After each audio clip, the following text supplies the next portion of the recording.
สบายดีเด้อพ่อแม่พี่น้องมาเด้อมาเข้าครัวให้กับข้าวกินแรงนำกันเมนูอาหารแรงมื้อนี้ก็บ่ได้หยังหลายเด้อเป็นเมนูอาหารจานเดียวมื้อนี้ก็เอากุ้งออกมาแช่น้ำไว้กุ้งนี่ค่อยก็แช่แข็งไว้พี่น้องซื้อมาเทื่อละ2โลแล้วก็ไปแช่ตู้แช่แข็งไว้มื้อนี้ก็มาล้ำลึกเป็นสาวโรงงานเก่าแกะกุ้งนี่ค่อนข้างจะชำนาญและก็มันมื้อนี้พี่น้องแต่เสียทีอย่างเดียวว่ากุ้งมันมีให้แกะน้อยว่าซั่นซะ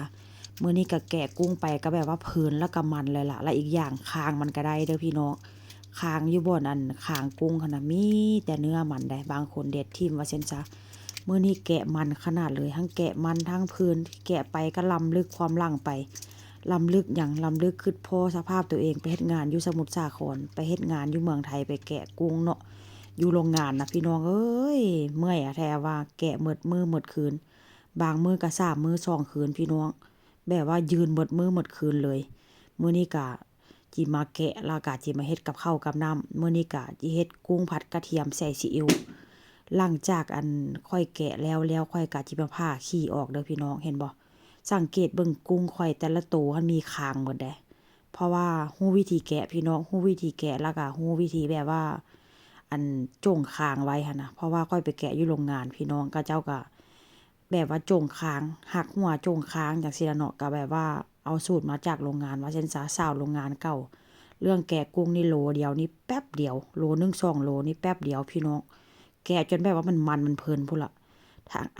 เพราะว่าค่อยใช้มือได้นี่ได้ถ้าหากว่าใช้ปอกใส่ถุงมือนี่แห้งไวกว่านี้ว่าซั่นซะมื้อนี้ก็เลยแบบว่าแกะไปก็คิดฮอดสมัยแต่กี้แต่ก่อนพี่น้องเอ้ยไปสู้งานไปเฮ็ดงานเฮ็ดการอยู่เมืองไทยพี่น้อง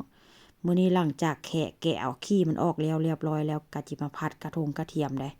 ผัดกระทงกระเทียมนี่ค่อนข้างจะใส่หลายได้หน่อยนึงพี่น้อง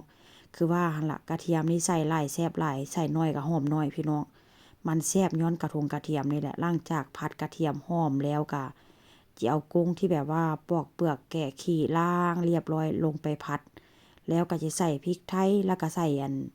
ซีอิ๊วขาวใส่แค่นี้ได้มื้อนี้บ่มีหยังหลายมื้อนี้ก็ จีพัดให้แต่ลูกแต่ผัวกินพี่น้องข้อยนี่ก็คือเก่านี่ล่ะบ่กินข้าวแลงมื้อนี้ก็ได้นะก็ประมาณว่าเฮ็ดให้ลูกให้ผัวกินแล้วก่อนแล้วตัวเองสิมากินทีหลังแต่ว่าก็คือสิบ่เกิดแล้วพี่น้องอาจจะกินนมไปหรือว่ากินหมากหมากไม้หรือว่ากินมะกล้วยไปแค่นั้นละก็ย่าแหละมันบ่ยากเด้เฮ็ดจั่งใดพี่น้องมื้อนี้ข้อยกินข้าวคาบเดียวมื้อนี้ก็แล้วก็กินนมกินผลไม้ไปกินนมคาบเดียวกินนมว่าซั่นขอโทษกินข้าวคาบเดียวตั้งแต่มื้อเช้าพู้นล่ะ กินข้าวกับแจ่วแมงดาแล้วก็ทอดปลามื้อนี้ก็เอามือคุกๆกินนั่นล่ะพี่น้องเอามือคุกๆกินกับแจ่วกับทอดปลาคือว่าแซ่บๆกินข้าวมื้อนี้น่ะคาบเดียวก็อยู่ได้หมดมื้อพี่น้องแต่ว่าเสียอย่างเดียวเด้อมันเจ็บกระเพาะเพราะว่ามันช่วงนี้ค่อนข้างรู้สึกว่ากินข้าวน้อยหั้นน่ะแต่ว่าก็ต้องได้กินยาลงไปเพราะว่าหยังมันค่อนข้างจะเจ็บกระเพาะพี่น้องนี่แหละหน้าตากุ้งผัดกระเทียมใส่ซีอิ๊ว